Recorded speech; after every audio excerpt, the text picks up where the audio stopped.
ल गफहरू गर्दै गरौँला, रात परिसक्यो, म खाना लिएर आउँछु।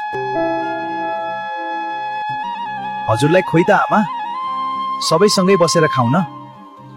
होइन ज्वाइँ, हजुरहरू लिनुहोस्, मैले साँझ ढिलो खाजा खाकी थिएँ, भोक फिटिक्कै छैन। ल त आमा, हामी सुरु गर्यौं। हजुरले पनि अलिकति लिनुभयो हुने। होइन ज्वाइँ, हजुरहरू खानुस्, म दुध लिएर आउँछु। अगाए म त, साह्रै मिठो भयो आमा। हो आमा, एकदम मिठो भयो। ल आमा, अब हामी सुत्न जान्छौं। त्यत्रो बाटो हिँडेर आएको थकै पनि लागेको छ। यो भाडा भोलि मैले माझौला।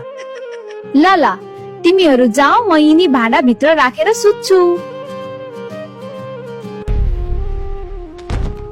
ओए बुढी, अलि पर जा न, म नि सुत्छु। हैन कति छिटो निदैछ त। खुरुक्क न भुइँमा सुत्त, परेको छैन खाटामा सुत्न। तिमीले गर्दा आज आमाले मलाई गाली गर्नुभयो।